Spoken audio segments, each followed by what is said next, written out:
Ngayon ay magde-deliver tayo ng mga merch natin. Kahit na para tayong daing na binibilad sa ilalim ng napakainit na araw ay tuloy pa rin ang kayod. Morning. Ha? Okay lang?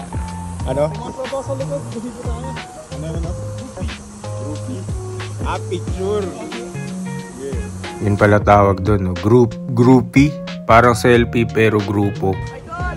Huli kayo lahat. Huli ka. Ano pangalan niyo ulit? JJ. J. Allen. Kirby. Beats. Sino gusto niyo batiin? Upload ko to mamaya. Shoutout sa mga kabataan dyan. Ingat kayo ha. Saan na kayo niyan? Nakape po kami. Nakape? Saan? Any suggestion mo? Dito sa ano? Pagtapos sa Makati, nandito na kami sa yung area ni Diwata Pares Overload. Meron kasi ditong latagan ng mga pyesa ng bike. Ito nga si Mark sa'yo, nakita ko lang dito pero may nabili pa siya. Gotta love it, bro. At ngayon ko lang nalaman na hindi lang pala mga pyesa ng bike yung binibenta dito, pero meron din ito.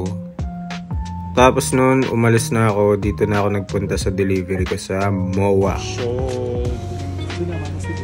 Ito pala si Hill, nanonood siya ng Gaijin Cycling Nation at dumayo pa siya ng Iloilo. At hindi lang siya basta bumili ng merch, binigyan pa niya kami ng pasalubong.